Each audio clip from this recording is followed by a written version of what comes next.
Right, thanks guys. All right. I grew up in a church, so I was always playing music. I was playing drums from when I was about 4. So music was always just something that was in my life. I didn't ever really perceive it as something that was gonna be like a career. I think with Nigerian parents, they just kind of want you to study and have an education. So that's actually what led me to uni. I was trying to be like a teacher or something, because I was like, all right, what can I do that's reasonable?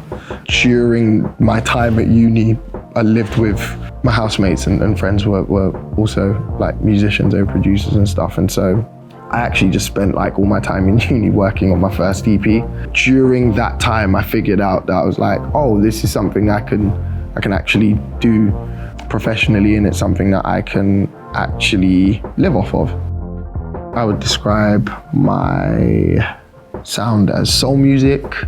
A lot of the stuff that I grew up on and the stuff that I was inspired by, I kind of started in one place and then ended up in different places, and then just came right back around to the same influences. But yeah, I grew up on gospel music and soul music, like classic American soul music, and then country as well. Lots of hip hop and rap music and stuff, and then very like traditional British sounds like grime and stuff like that.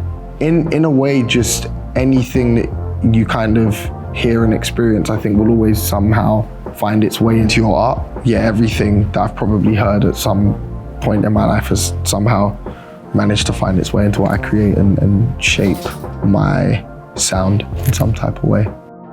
Usually it's more so we're working on the production first and we just want to figure out the sound of it, but like I'm simultaneously working on melodies. I think lyrics come extremely separate later on, because I think that's, to me, that's the less fun part. And you actually have to sit down and think about what you're trying to say, and you have to really, the more time I've spent not writing, the more excited I've become by like words and just how people use them, and listening to other people's music and just seeing how they use their words to actually paint that picture for a person. I find it incredible.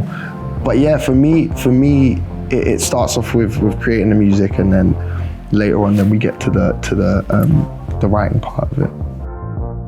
I would love to dip my toe into the Afrobeats thing a little bit. I'm a sucker for country music, so a country, like, yeah, something country would be really interesting and fun. I love the way that they write. I think country writers are actually what I kind of base my writing off of, because it's such like storytelling. Probably a gospel album one day as well. That'd be a lot of fun.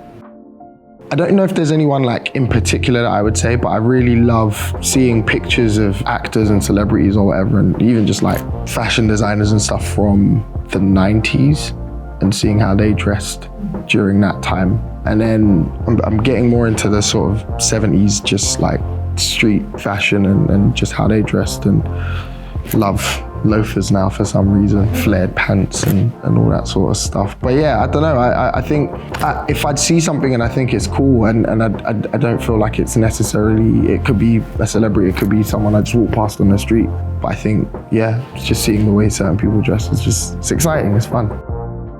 Yeah, I think done proper to me just means you're giving it your all. You're giving like 100% of yourself to it, and yeah, you're not holding back. You're really just going for it.